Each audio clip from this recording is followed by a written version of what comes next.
Hello, మీరు middle క్లాసా? అయితే ఈ వీడియో చూడండి. మీకు పెళ్ళే ఇద్దరు పిల్లలు ఉన్నారా? అయితే ఈ వీడియో చూడండి. బ్రో, నువ్వు పెళ్లి చేసుకోవాలనుకుంటున్నావా? మరి ఖచ్చితంగా ఈ వీడియో చూడాలి బ్రో. చూసిన తర్వాతే పెళ్లి చేసుకోవాలా వద్దా అనేది డిసైడ్ అవుతావు.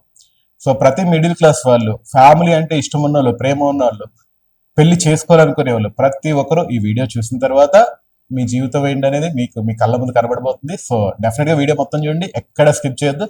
సో మీరు చూస్తున్నారు జిఆర్ విధాత న్యూస్, నేను మీ కింగ్ సతీష్. సో విషయంలోకి వచ్చేస్తే, రమేష్ అని నా ఫ్రెండ్ ఒకడు ఉన్నాడు. తను చాలా కష్టపడి చదువుకుని జాబ్ సంపాదించి, జాబ్ వచ్చిన తర్వాత ఏముంది, అబ్బా నెలకు 30,000 30,000 32,000 జీతాలు వస్తున్నాయి. బ్యాచులర్ గా ఉన్నప్పుడు ఏముంది, మహా అయితే 4-5 వేలు హాస్టల్ ఖర్చు, ఆడు సినిమాలకి అది వెళ్తే ఇంకో 2-3 వేలు ఖర్చు, నెలకి 20,000 మిగిలిపోతున్నాయి కదా, ఇంకా పెళ్లి చేసేసుకుందాం మనం తోపు అనుకుంటారు. ఇంట్లో వాళ్ళు కూడా ఆ జాబ్ వచ్చింది కదా ఇంకేంటారు, హ్యాపీగా పెళ్లి చేసుకుంటారు. ఈ మాటలన్నీ విని అంత నిజం అనుకుని పెళ్లి చేసుకుంటే మంచి వైఫ్ వస్తుంది, లైఫ్ బాగుంటుంది అనుకుని పెళ్లి చేసుకుంటారు. సో అలా పెళ్లి చేసుకున్న నా ఫ్రెండ్ రమేష్కి ప్రజెంట్ పెళ్ళి అయ్యి దాదాపు ఒక 10-11 సంవత్సరాలు అయింది. సో తనకు ఇప్పుడు వస్తున్న జీతం 32,000. సో ఇప్పుడు ఈ స్టోరీ ఎందుకు చెప్తున్నానంటే, మీలో చాలా మందికి ఇది కనెక్ట్ అయింది, అందుకని ఖచ్చితంగా ఈ స్టోరీ చూడండి. సో ఈ 32,000 జీతం అంటే ఒకప్పుడు హ్యాపీ లైఫ్ ఏమో, బట్ ఇప్పుడు ఈ 20,000 30,000 జీతాలతో బతకడం అంటే తలకు మించిన భారం. ఎందుకో ఎగ్జాంపుల్తో సహా చెప్తాను. తనకు వస్తున్న 32,000లో 8,000 రెంట్కి పోతుంది. 8,000 రెంట్కి పోతే 1,500 పవర్ బిల్లు, వాటర్ బిల్లు ఉంటాయి కదా, వాటికి పోతుంది.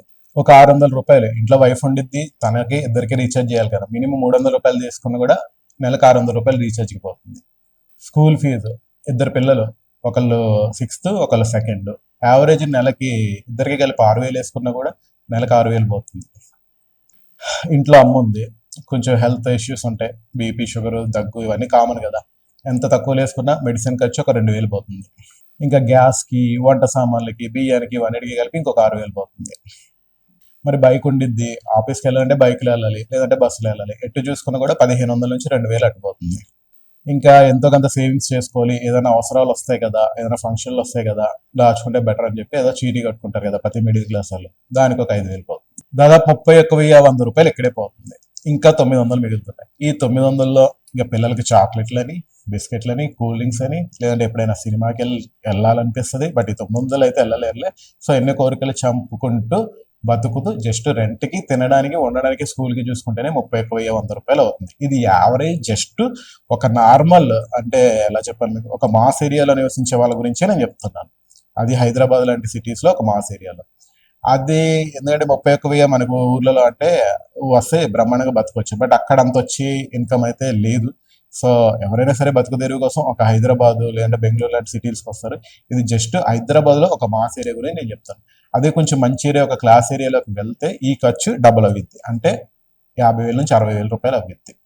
సో ఈ 31,000 జీతంతో వీడు ఏదో రకంగా సాగదీస్తున్నాడు, బతుకు బండిని సాగదీస్తున్నాడు. కాకపోతే ఇక్కడ సమస్య ఎక్కడ వస్తుందంటే, అన్ని కరెక్ట్ టైంకి వచ్చి కరెక్ట్ టైంలో జరిగినప్పుడు ఏదో బండి నడిచిపోద్ది, కానీ జీవితం అన్నాక ఖచ్చితంగా కొన్ని తేడాలు వస్తాయి. ఆ తేడాలు వచ్చినప్పుడు బండి ఎలాగా పడిపోద్ది అనేది మీకు ఈ వీడియోలో వివరించాలనుకున్నాను. నా కళ్ళతో చూసి చెప్తున్నాను, నేను ఇది కల్పితం కాదు. 9వ తారీఖు పాప బర్త్డే. నాన్న 9వ తారీఖు నా బర్త్డే నాన్న, కొత్త బట్టలు కొను నాన్న, కేకు పెద్దది తీసుకురా నాన్న, డెకరేషన్ చేయనా, అందరినీ పిలుద్దాం, బాగా చేద్దాం అని అడుగుతుంది. ఆ పాప వయసు ఎంత? 6 సంవత్సరాలు, 2వ తరగతి చదువు. తన కోరికలు తనుకుంటాయి కదా, చుట్టుపక్కల వాళ్ళ పిల్లల బర్త్డేకి వెళ్తుంది, నేను ఇలా చేసుకోవాలనుకుంటుంది. సో ఎంత తక్కువలో చేద్దాం అనుకున్నా డ్రెస్కే 2,000-3,000 అయిపోతుంది చిన్నపిల్లలకి. కేకు, డెకరేషన్ ఇంకొక 2-3 వేలు, అంటే ఒక 5 నుంచి 6 వేలు కావాలి. కాదని అనలేడు, బట్ ఇతనికి మిగులుతుంది ఆ 900 కూడా మిగులుతుంది, అది కూడా ఏదో చిల్లర ఖర్చుకి వెళ్ళిపోద్ది. సో సరే అమ్మా చేస్తానమ్మా, 2 నెలల నుంచి అడుగుతుంది, మరి ఏం చేస్తాడు, చేస్తానమ్మా అని చెప్పాడు. 5వ తారీఖు వచ్చింది, సారీ 3వ తారీఖు 4వ తారీఖు వచ్చింది. నాన్న డ్రెస్ అమ్మ నాకు 5వ తారీఖు జీతం వస్తుంది, మనం 6వ తారీఖు 7వ తారీఖు వెళ్ళి డ్రెస్ కొనుక్కుందాము అని చెప్పాడు. 5వ తారీఖు ఎప్పుడు వచ్చిందా అని వెయిట్ చేసింది. 5వ తారీఖు నైట్ ఇంటికి రాగానే నానా డ్రెస్ అంటుంది. వాళ్ళ బాస్ జీతం ఇవ్వలేదు, ఇంకా రాలేదమ్మా, రేపు వస్తుంది, రేపు కొంటా అని చెప్పాడు. మళ్ళీ 6వ తారీఖు వచ్చింది, మళ్ళీ 6వ తారీఖు నానా డ్రెస్ అంటుంది, జీతం ఇవ్వలేదు, ఏం చెప్పాలో తెలియట్లా. 7వ తారీఖు ఇంటికి వెళ్ళడానికి కూడా భయం వేస్తుంది. వాళ్ళ భార్యకి ఫోన్ చేశాడు, పాప పడుకున్నాక చెప్పవే వస్తాను, అది రాగానే అలా అడుగుతుంటే దానికి ఏం చెప్పాలో. ఏం పర్లేదు రండి నేను చెప్తానులే అని చెప్పి ఆ పాపని తిట్టి కొట్టింది. నాన్న రాగానే సతాయించకు, బుర్ర తినకు, నాన్న కొంటా అని చెప్పాడు కదా, కొంటాడు ఎందుకు అన్నిసార్లు అడుగుతున్నావు అని వాళ్ళమ్మ ఏడుస్తూ పాప పడుకుంది. 7వ తారీఖు పొద్దున్నే మళ్ళీ జాబ్కి వెళ్తుంటే ఇంటి ఓనర్ రెంట్ అడుగుతున్నాడు. ఏంటమ్మా ప్రతిసారి లేట్ అయినా, 1వ తారీఖు ఖచ్చితంగా ఇవ్వాలని చెప్పాం కదా, ప్రతిసారి 10వ తారీఖు వస్తే కానీ ఇవ్వవు, ఈసారి మాకు అవసరాలు ఉన్నాయి, ఖర్చులు ఉన్నాయి అని వాళ్ళ టెన్షన్. సరే ఆఫీస్కి వచ్చి ఈ రోజైనా జీతం ఇస్తారనుకుంటే ఈ రోజు కూడా జీతం ఇవ్వదు. ఇవ్వకపోవడానికి వాళ్ళకి 100 కారణాలు ఉండొచ్చు. వాళ్ళ అవసరాలు, వాళ్ళ అప్పులు, వాళ్ళ ఈఎంఐలు, వాళ్ళ టెన్షన్లు ఏదైనా ఉండొచ్చు. బట్ అలా అని చెప్పి నా రెంటోడు ఆగడు, మా పాప ఆగదు, ఆ మెడిసిన్ ఖర్చు ఆగదు. సరే ఏదో రకంగా 8వ తారీఖు కూడా వస్తుంది, పాపకి డ్రెస్ తీయట్లేదు. సరే తెలిసిన వాళ్ళందరికీ ఫోన్ చేశాడు. ఎవరిని అడిగినా అరే మామ మాకు కూడా ఇలాగే ఉందిరా, మాకు కూడా కష్టంగా ఉందిరా, 500 1000 అంటే అడ్జస్ట్ చేస్తాం కానీ 5-6 వేలు అంటే కష్టం రా అన్నట్టే మాట్లాడారు. సరే అట్లీస్ట్ 9వ తారీఖు మార్నింగ్ అయినా సరే జీతం ఇస్తారేమో, హాఫ్ డే లీవ్ పెట్టేసి వెళ్ళి పాపకి వేసుకొని ఈవినింగ్ అయినా సెలబ్రేట్ చేద్దాం అనే ఐడియాతో ఆఫీస్కి వెళ్దాం అని అనుకున్నాడు 8వ తారీఖు నైట్. అనుకునేసరికి నైట్ అమ్మ బాగా దగ్గుతుంది. 8వ తారీఖు నైట్ పెద్దోడా నా వల్ల కావట్లేదురా, మందులు అయిపోయినట్టున్నాయి, దగ్గు తగ్గలేకపోతున్నాను, రేపు తీసుకెళ్ళి టెస్టులు చేయించరా అని అమ్మ చెప్తుంది. భార్యకు అన్నీ తెలిసి కూడా ఏం చేయాలో అర్థం కావట్లేదు, అడగాలొద్దా అర్థం కావట్లేదు. ఏమండి 11వ తారీఖు పాప రిజల్ట్స్ వస్తాయి, ఫైనల్ ఫీజు కట్టాలి, అది కడితేనే వాళ్ళు ఆ పేపర్స్ ఇస్తారు, మరి ఏమన్నా అరేంజ్ అవుతుందా, జీతంలో ఏమన్నా మిగులుతాయా అని అడుగుతుంది. ఇవన్నీ తలుచుకుని నిద్రపోదామని అలా పడుకున్నాడు. తన మైండ్లో రన్ అవుతుంది, నానా డ్రెస్ నానా, నానా డ్రెస్ నానా, నానా డ్రెస్ నానా. పాప పెద్దోడా దగ్గు వస్తుందిరా, మందులురా అని అమ్మ. ఏమండి ఫీజు కట్టాలండి అని వైఫ్. మైండ్లో ఇదే రన్ అవుతుంది, నిద్ర రావట్లా, ఏం చేయాలో అర్థం కావట్లా, ఎవరో చెప్పుకోలో తెలియట్లా. మార్నింగ్ ఇంకా తప్పక ఏదోలా రెడీ అయ్యి ఆఫీస్కి వెళ్ళాడు. ఈరోజు ఇంకా షాకింగ్ న్యూస్ ఏంటంటే వాళ్ళ బాస్ అసలు ఆఫీస్కి కూడా రాలేదు, జీతం ఇవ్వడం సంగతి తర్వాత విషయం. ఆయనకి ఏదో పని ఉందని టూర్ వెళ్ళాడు, 2-3 డేస్ రాడని తెలిసింది. ఏం చేయాలో అర్థం కాల. ఇంటికి వెళ్తే పాపకి ఎలా ముఖం చూపించాలో తెలియట్లా, అమ్మ దగ్గుతుంది, దగ్గు ఎలా ఆపాలో తెలియట్లా. సరే అని చెప్పి ఇంకా తనకి వర్క్ చేయడం తన వల్ల కాక పర్మిషన్ తీసుకుని ఇంటికి వెళ్ళిపోయాడు. ఏం చేయాలో అని ఆలోచిస్తున్నారు. సరే కట్టిన చీటీ ఉంది కదా, అది పాడేసి చేయొచ్చు కదా అని మీరు అనుకోవచ్చు. మిడిల్ క్లాస్ కదండి, ఇంతకుముందు మెడిసిన్ ఖర్చులకి వేరే వాటికి పాడేశారు. సో అక్కడ ఆప్షన్ లేదు. సో ఇలా ఆలోచన ఉంటుండగా ఒక చుట్టం వచ్చాడు. ఆడొచ్చి వారం రోజుల్లో మీ కూతురు పెళ్ళి, అంటే వరుస కూతురు అయింది, మీ కూతురు పెళ్ళి నువ్వు దగ్గరుండి పెళ్లి చేయాలి, అన్ని చూసుకోవాలి అని చెప్పేసి అతను చెప్తున్నాడు. ఆ పిల్ల కూడా బాబాయ్ బాబాయ్ దగ్గర ఉండాలి బాబాయ్, 2-3 రోజులు ఉండాలి బాబాయ్, నాకు ఏం గిఫ్ట్ ఇస్తున్నావు బాబాయ్, కాస్ట్లీ గిఫ్ట్ కొని బాబాయ్ అని చెప్పేసి ఆ చనువు కొద్దీ తను అడుగుతుంది. పాపకి బర్త్డేకి డ్రెస్ కొనడానికే డబ్బులు లేనోడు పెళ్లి కూతురికి గిఫ్ట్ ఏం కొంటాడు, ఏం చేయాలో అర్థం కావట్లేదు. అంటే టెన్షన్లో ఇంకో టెన్షన్. సో సరే ప్రజెంట్ అయితే బర్త్డే ఇంపార్టెంట్ కదా అని చెప్పేసి ఆలోచిస్తూ ఉంటే ఇలా చూడంగానే వాళ్ళ భార్య పెట్టుకున్న కమ్మలు కనబడ్డాయి. అవేమీ తులాలు ఉండవు, గట్టిగా 2-3 గ్రాములు ఉంటాయి. సో అడిగితే ఏమనుకుంటుందో అని భయం, బట్ అడగకపోతే ఆప్షన్ లేదు. సో అడిగాడు. తను ఒక చూపు చూసింది అడగంగానే.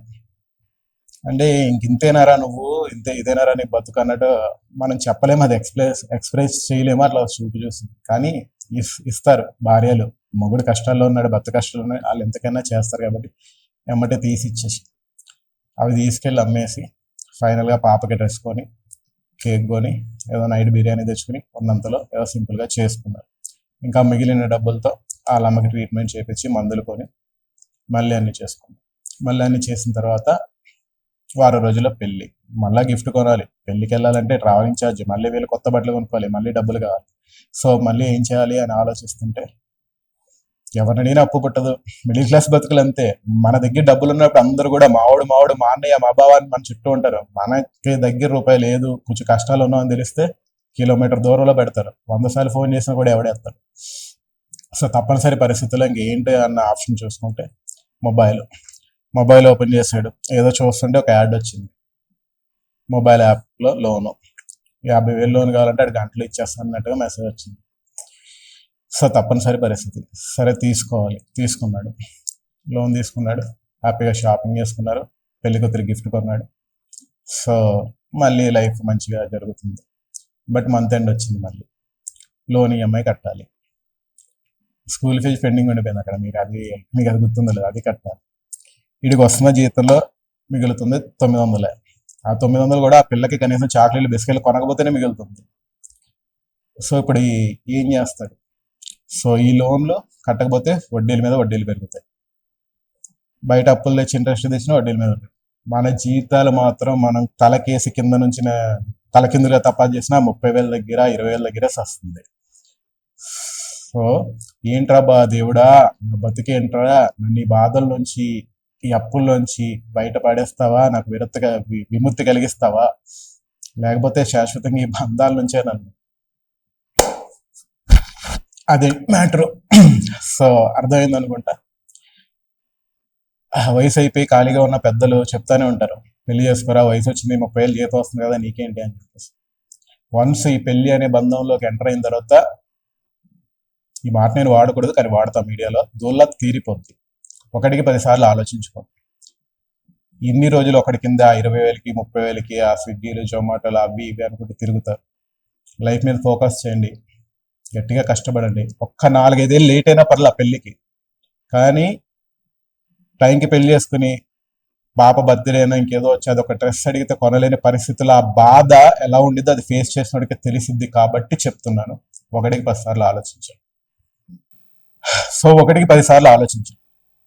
నీ దగ్గర డబ్బు ఉన్నప్పుడే నీకు వాల్యూ, నీ దగ్గర డబ్బు ఉంటేనే నీకు చుట్టాలు ఉంటారు, నీ దగ్గర డబ్బు ఉంటేనే నీకు ఫ్రెండ్స్ ఉంటారు, నీ దగ్గర డబ్బు ఉంటేనే నీకు వాల్యూ ఉంటుంది, గౌరవం ఉంటుంది, మర్యాద ఉంటుంది. లేకపోతే అందరు కూడా ఒక కుక్కని చూసినట్టు చూస్తారు. కాబట్టి 1కి 10 సార్లు ఆలోచించండి, ముందడిగేయండి. అందరి జీవితాలు బాగుండాలి, బాగుంటాయి. Thank you for watching.